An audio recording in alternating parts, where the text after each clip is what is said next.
Hi everyone! Samahan nyo ako ngayon gumawa ng cake. Ayan, on the spot gawa ng cake. Mabilisan lang to guys. Chocolate cake gagawin natin with chocolate yung ating frosting. Ito guys, frosting nating chocolate. Naubos ko na kasi malapit na siyang ma-expired. So, gamitin na natin. At itong cake na to guys, ay gawa ko nung nakaraan pa. Nilagay ko lang sa freezer. Para mayroon tayong paggagamitan ng cake ngayong birthday ng mga kapatid ko. Birthday nila, kaya ito yung cake. Ayan, pang blow lang to guys. Simpleng cake lang para may ma-blow lang, no? Hindi siya so special.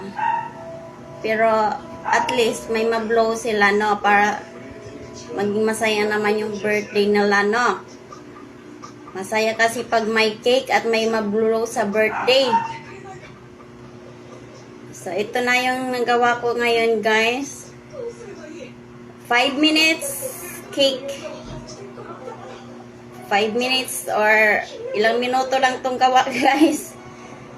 Mabilisan gawa.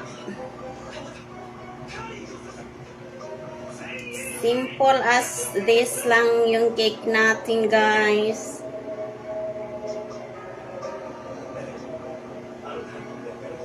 Okay, ayan na guys yung cake natin. Tapos na.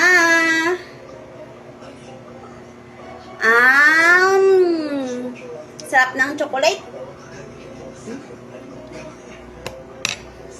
Tapos na yung cake natin. Sarap.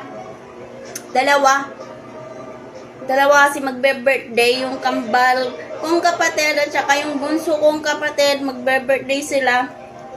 Yung isang kambal nasa Leyte. Walang cake. Wala kasi siya dito. Kung nandito siya may cake. Layo ko kasi guys. Pampanga to Leyte, malayo. So, ito lang yung may bibigay natin tong dalawang cake. So, happy birthday! Simpleng cake lang. Pero yummy! Diba? Yun. Ganyan yung cake natin guys. Simple lang. Simpleng frosting lang ng chocolate cake. Yan, dalawa yan. Tapos, dito nakahiga yung alaga ko guys. Nilalagnat siya. Nilalagnat yung alaga natin. Thank you humans for watching!